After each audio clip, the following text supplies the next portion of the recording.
welcome guide to visiting Korea. Hi everyone, and welcome back to a welcome guide to visiting Korea. I'm Kayla.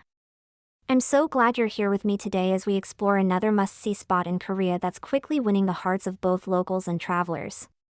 Whether you're planning your first visit or coming back for more, I'm here to help you discover the places that go beyond the typical tourist trail, and today's feature is a true hidden gem. Following the content I am presenting, we will now move on to the content presented by two traveler freelance reporters whose name are Katie and Jonathan based on their own reporting on the ground.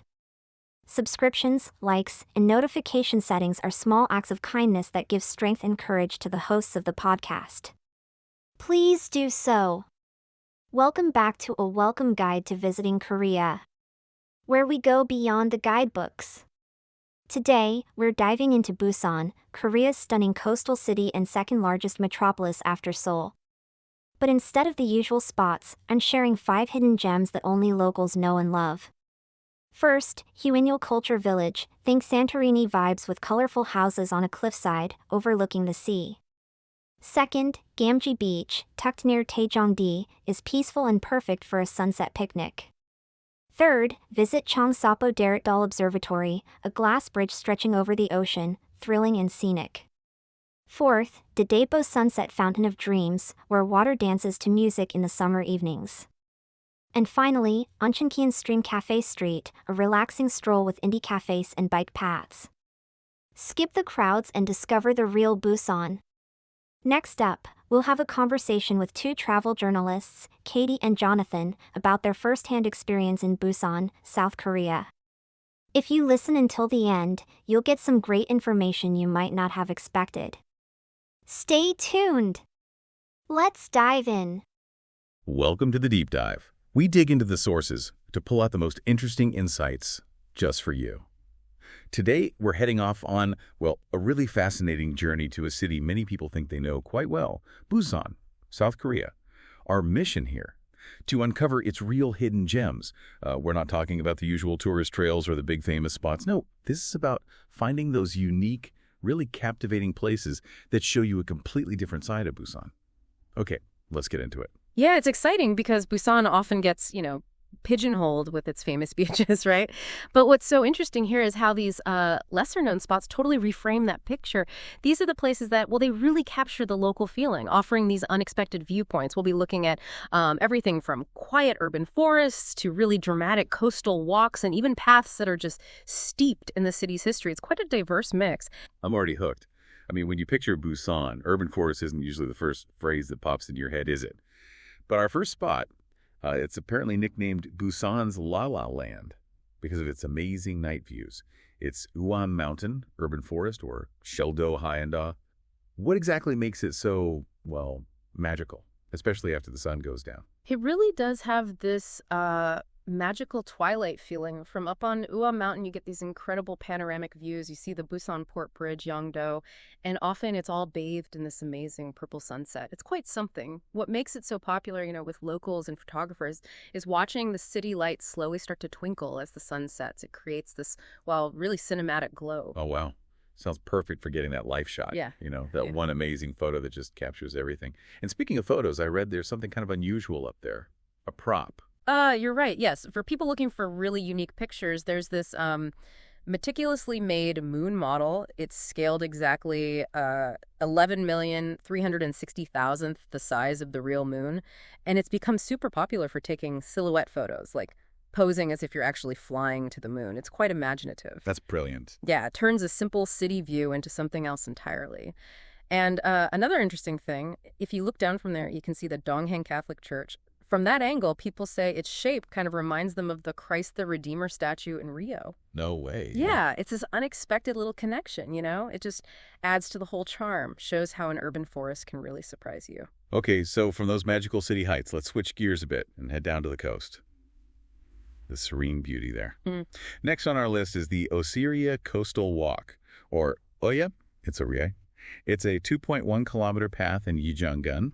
People say it has a kind of Jeju Island vibe. Sounds lovely. Tell us more. Oh, it's a fantastic spot, and it really shows Busan's focus on, well-being in nature. This walk, it winds right along the sea in Gyeonggan, which, by the way, is a huge area, like a quarter of Busan's total landmass. It got really popular during the pandemic, actually, mainly because it's so open and spacious. That makes sense. Social distancing. Exactly. Plenty of room to breathe, listen to the waves, look at the cool rock formations. It's also really popular with dog walkers. You see tons of people out with their pets. So more than just a path, it's like a whole experience for people and their dogs, too.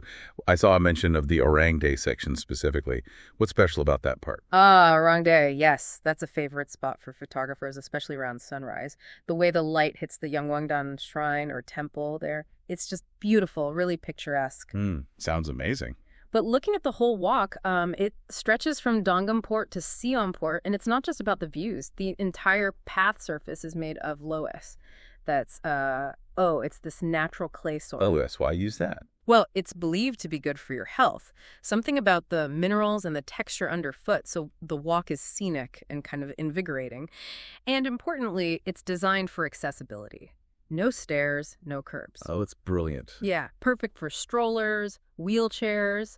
It's a really thoughtful design choice. It encourages everyone to get out and enjoy nature, not just, sit in the nearby cafes. That really is innovative, blending beauty with health and accessibility. It makes it Right. more than just sightseeing.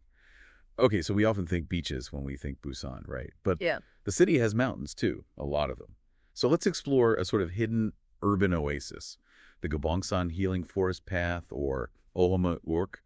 What kind of retreat is this? It's a really interesting contrast to the beach scene, yeah. It highlights that other side of Busan's environment, the green natural layers. This place is mostly filled with hinoki cypress trees. Oh, the ones that smell amazing. Exactly. That incredibly fresh, sort of healthy scent. It's perfect for forest bathing, just soaking up the forest atmosphere. It's supposed to be really therapeutic. And the great thing is, it's not a super tough climb. The mountain's only about 408 meters high, so it's manageable for most people. That's good to know. Well, less of a hardcore trek, more of a peaceful walk. And I read it's quite long, over 9 kilometers with different paths. Yeah. What else could you find there? Yeah, there are 5 distinct healing paths making up over 9 kilometers, so you can choose how much you want to walk. And there's lots of cool stuff along the way. They have a hinoki chip pool, basically a pit filled with wood chips that kids and adults seem to love. A chip pool. That sounds fun. It is, and there's exercise equipment, a foot bath area, even hammocks set up for meditating or just relaxing. It's very family-friendly, too. They even have a special kids' forest path. Wow, they've thought of everything. Pretty much. And as you go up, there's the Gubangsan Cupid Observatory. It's shaped like a cupid, which is quirky. The Cupid Observatory. Okay. Yeah. It gives you these nice views over Busan's old downtown area, the port, the sea. And if you go even further up to the Bangsudae site, that's an old beacon tower site, the views get even wider. You can see Yeongdo, Songdo. It's quite expansive. It really sounds like a hidden gem, an oasis right in the city. And easy to get to. Yep, there's a self-pay parking lot right at the entrance. Super convenient for accessing this, surprising little escape. Okay, we've explored Busan's surprising nature spots, mountaintop views, coastal walks, healing forests. Now let's peel back another layer and look at Busan's history, the stories kind of etched into its streets. We're talking about Choryang Ibagu-gil, or Jolo Yu. Now, Ibagu means story in the local dialect, right? So I bet this path has a few tales. Oh, absolutely. It really lives up to its name. This path is just soaked in history. It's connected to lots of famous Koreans like the broadcaster Lee Byung-gyu. He's mentioned in the sources. And as you walk, you find landmarks like Choryam Church. That was Busan's first church. It's got 130 years of history. Wow, 130 years. Yeah, walking there feels a bit like stepping onto an old movie set or something. Every corner feels like it has a story. So beyond the history, what's the actual experience like walking there? Is there one thing that really stands out for visitors? I'd say the absolute highlight, the real heart of the path, has to be the 168 steps. The 168 steps sounds daunting. Well, yeah, it's steep. They were originally built just for residents, to get up and down the hillside easily, pure necessity. But now they become this huge tourist draw. People love them for that historical kind of nostalgic vibe, the tume or sensibility, as they say. So how do people actually get up them now? Or do they just look? This is the clever part. Yeah. The city installed a monorail. It runs from 7 a.m. to 9 p.m. just to take people up the 168 steps. A monorail for steps. That's brilliant. Isn't it? And it takes you right up to an observatory deck with these great panoramic views over Busan Port and the Busan Bridge. It's just a perfect example of how Busan takes its history and makes it accessible and, well, vibrant again. Especially now with all the new restaurants and cafes popping up nearby, it's become quite the hotspot. All right, and for our final hidden gem, we are actually heading to a beach.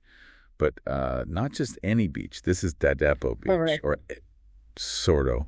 Our sources say it's now Busan's top searched beach for sunsets, even more searched than Wangali or Haeundae. That's a pretty big claim. What's the secret? It is a big claim, yeah, but it actually makes a lot of sense when you understand its unique geography. Daedaepo Beach was formed by sediment washed down from the Nakdong River. And this sediment created these exceptionally fine, super wide sand flats. How wide are we talking? Get this. Its width is apparently 6 times that of Haeundae Beach. 6 times? Yeah. Wow. No wonder the sunsets are good. Exactly. That huge expanse of sand just becomes this incredible canvas at sunset. The whole area gets bathed in this amazing orange glow. It's perfect for those life shot photos we talked about. Truly breathtaking. Okay, so the sheer size and the sand make the sunset special. What else makes Daedaepo a must-visit? Is it just the view? Well, the view is amazing, but Busan's done something pretty clever here, too. They've added the Sunset Fountain of Dreams, or Jeonnyeon. It's recognized as the world's largest floor fountain. The largest. Seriously. Yep.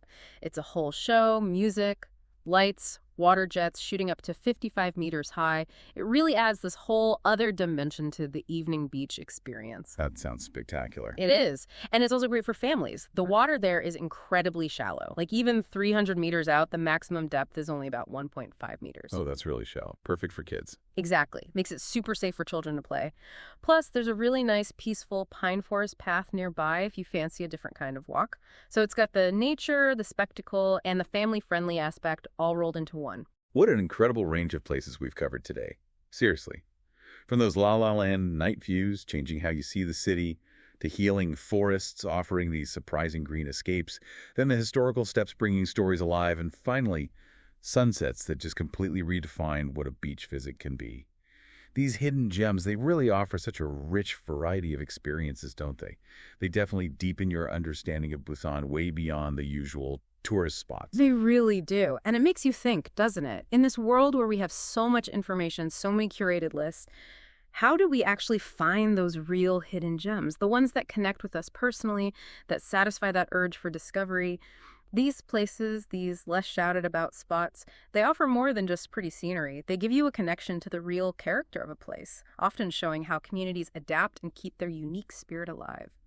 So maybe, as you think about your own future travels, consider what kind of hidden gem you would look for. Perhaps it's something that challenges what you thought you knew. Or maybe it's a place with a quiet story waiting, just like these spots in Busan.